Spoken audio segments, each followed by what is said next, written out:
तर आज आपण दिवाळी स्पेशल 3 किलो मुरमुऱ्याचा भडंग कसा बनवायचा ते पाहणार आहोत. अगदी मस्त चमचमीत चटपटीत चटकदार असा आंबट गोड तिखट चवीचा हा भडंग चिवडा आज आपण 3 किलोच्या प्रमाणात पाहणार आहोत. तुम्हाला जर 1 किलोच्या प्रमाणामध्ये हा चिवडा बनवायचा असेल तर त्यासाठी लागणारं साहित्य सुद्धा मी डिस्क्रिप्शन बॉक्समध्ये लिहून देते, तिथे जाऊन नक्की चेक करा. तर इथे मी तुम्हाला 3 किलो भडंग मुरमुऱ्याचा चिवडा बनवण्यासाठी तेलापासून मिठापर्यंत अगदी परफेक्ट प्रमाण सांगितलेलं आहे. त्यासाठी तुमचा भडंग चिवडा अगदी चटपटीत चटकदारच होईल. चला तर मग सुरुवात करूया. नमस्कार, कुक विथ मनीषा यूट्यूब चॅनलमध्ये तुम्हा सर्वांचं खूप खूप मनापासून स्वागत आहे. तर सगळ्यात आधी इथे आपण 3 किलो भडंग मुरमुऱ्यांसाठी साहित्य काय लागणार आहे ते पाहून घेऊया. तर त्यामध्ये इथे आपल्याला 1 किलो शेंगदाणे घ्यायचे आहेत. त्यानंतर इथे आपल्याला 300 ग्राम लसूण घ्यायचा आहे.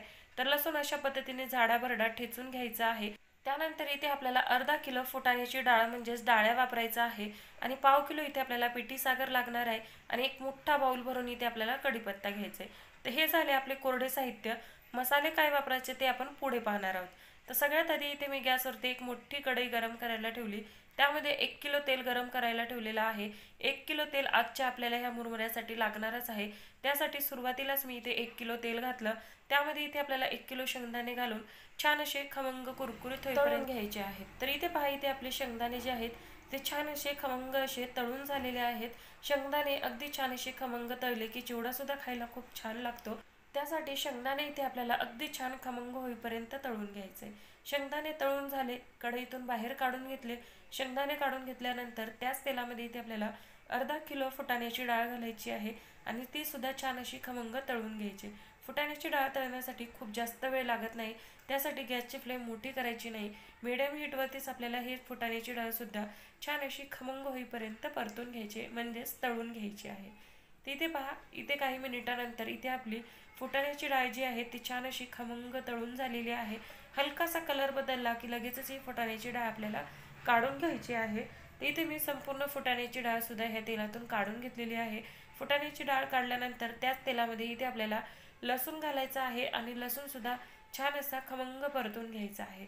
लसूण तळत असताना एक गोष्ट लक्षात ठेवा, कमी गॅसवरती तळा म्हणजे अगदी कुरकुरीत होतो आणि छान अशी लालसर रंगावरती परतला जातो. गॅसची फ्लेम जर हाय केली तर लसूण हा काळपट होतो, आतून ओलसर राहतो. मग चिवड्याला सुद्धा ओलसरपणा निर्माण होतो आणि चिवडा लवकर मऊ पडतो, शेवटपर्यंत कुरकुरीत राहणार नाही. तर इथे पहा, इथे मी हा लसूण अगदी मंद आचेवरती छान असा लालसर रंग येईपर्यंत परतून घेतला. अगदी छान असा लालसर झालाय आणि कुरकुरीत सुद्धा झालेला आहे. लसूण तळत असताना एक लक्षात घ्यायचं आहे की संपूर्ण भडंगची चव या लसूणवरच डिपेंड आहे. त्यासाठी लसूण हा अगदी कुरकुरीत आणि छान असा लालसर होईपर्यंत तळून घ्यायचा आहे. अजिबात करपायला वगैरे नको, नाहीतर भडंगची चव सुद्धा बिघडते.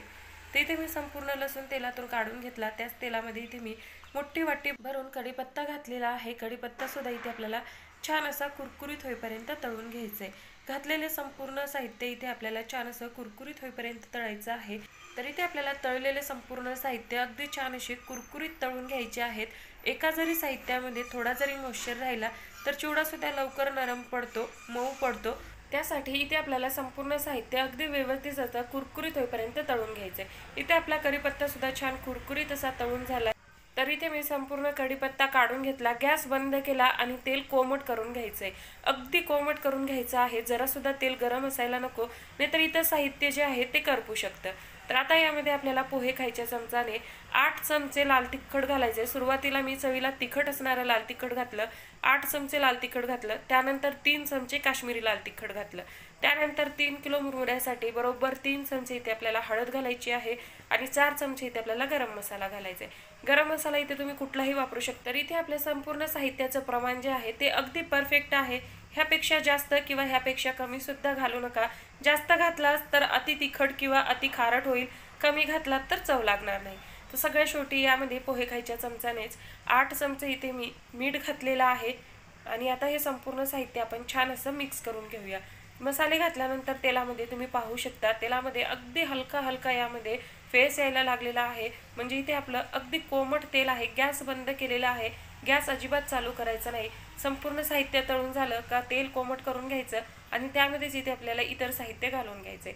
इतर सगळं साहित्य आपण छान असं 1-2 ते 3 मिनिटे परतून घेऊया, जोपर्यंत या तेलाला छान असा तवंग येणार नाही। आता बरेच जण काय करतात, अशी फोडणी तयार केली की ह्याच ठिकाणी इथे पिठी साखर घालतात, तर तसं नाही करायचं, कारण फोडणीमध्ये जर आपण पिठी साखर घातली तर त्याच्या गाठी तयार होतात। अशी चूक मी सुद्धा एकदा केली होती।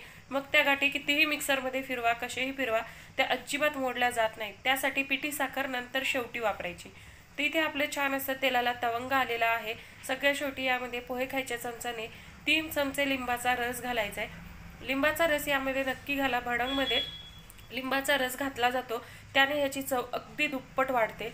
लिंबाचा रस घातल्यानंतर तुम्ही पाहू शकता ह्या तेलाला छान असा फेस यायला लागलेला आहे आणि असा हा यावरती फेस यायला लागला की समजायचं इथे आपली भडंगसाठी लागणारी अगदी परफेक्ट अशी फोडणी तयार आहे। तर इथे आपली फोडणी तयार आहे। आता आपण भडंग सुद्धा पाहून घेऊया। तिथे पहा, इथे मी एका मोठ्या पातेल्यामध्ये 3 किलो भडंग मुरमुरा घेतलेला आहे। भडंग मुरमुरा जो असतो तो थोडासा जाड असतो आणि साईजला थोडासा लहान असतो। जो लांबट असतो, पातळ असतो, तसा भडंग इथे आपल्याला किंवा तसे मुरमुरे वापरायचे नाहीयेत। भडंगसाठी वेगळा असा मुरमुरा भेटतो, तेच इथे आपल्याला वापरायचं आहे। आणि आता यामध्ये सर्वात आधी आपल्याला जे तळून घेतलेले इतर साहित्य होतं ते ॲड करायचंय आणि व्यवस्थित असं मिक्स करून घ्यायचंय। त्यानंतर यामध्ये आपल्याला बनवलेली फोडणी घालायची आहे। सुरुवातीलाच जर आपण यावरती फोडणी घातली तर हा मसाला सगळा त्या शेंगदाण्याला किंवा कढीपत्त्याला चिटकून राहतो। त्यासाठी सुरुवातीला कढीपत्ता, शेंगदाणे छान असं मिक्स करून घ्यायचं। त्यानंतर यावरती फोडणी घालायची आहे आणि व्यवस्थित असं मिक्स करून घ्यायचं। इथे जर तुम्हाला ही फोडणी मिक्स करत असताना अवघड जात असेल तर अर्धे अर्धे मुरमुरे करून तुम्ही मिक्स करून घेऊ शकता किंवा मदतीला आणखीन कोणाला तरी बोलून घेऊ शकता। तिथे माझ्या मदतीला कोणी नाहीये, त्यासाठी मी इथे एकटीच हे मिक्स करून घेत आहे। तर थोडंफार मिक्स करून घेतलं की आता यामध्ये इथे आपल्याला पिठी साखर घ्यायची आहे, जे की आपण 1/2 किलो पिठी साखर सुरुवातीला घेतली होती, ती आता आपल्याला ॲड करायची आहे। फोडणीमध्ये पिठी साखर ॲड करायची नाही, अशा पद्धतीने ॲड करून घ्यायची, म्हणजे प्रत्येक मुरमुऱ्याच्या दाण्याला पिठी साखर अगदी व्यवस्थित अशी चिटकली जाते आणि खाताना जो मुरमुरा आहे तो अगदी छान लागतो। त्यासाठी फोडणीमध्ये न घालता अशा पद्धतीने घालायचे। तर इथे पहा, इथे मी संपूर्ण भडंग मुरमुरे जे आहेत सुरुवातीला झाऱ्याच्या सहाय्याने मिक्स करून घेतले आणि आता हे मी छान असं हाताने मिक्स करून घेते, म्हणजे अगदी व्यवस्थित असे मिक्स होतात। तर इथे पहा, इथे आपला संपूर्ण भडंग मुरमुऱ्याचा चिवडा बनून तयार झालेला आहे। रंग पहा किती सुरेख असा रंग आलेला आहे, अगदी मार्केटमध्ये भेटतो अगदी तसाच आंबट गोड तिखट चवीचा चटपटीत चटकदार असा हा भडंग चिवडा इथे आपला बनवून तयार झालेला आहे। परफेक्ट प्रमाण सांगितलेलं आहे। माझ्या ह्या पद्धतीने तुम्ही ह्या दिवाळीला हा भडंग चिवडा एकदा नक्की ट्राय करून पहा। एवढ्या प्रमाणात बनवायचा नसेल तर 1 किलोच्या प्रमाणात बनवा। त्याचं साहित्य मी डिस्क्रिप्शन बॉक्समध्ये लिहून देते, जाऊन नक्की चेक करा। याआधी सुद्धा मी दिवाळीच्या बऱ्याच रेसिपी शेअर केलेल्या आहेत, त्या सुद्धा नक्की पहा आणि रेसिपी कशी वाटली कमेंटमध्ये नक्की सांगा। आवडली तर रेसिपीला लाईक, शेअर, सबस्क्राईब नक्की करा आणि व्हिडिओला हाईप सुद्धा करा। तर पुन्हा भेटू मस्त अशाच एका रेसिपी बरोबर। धन्यवाद।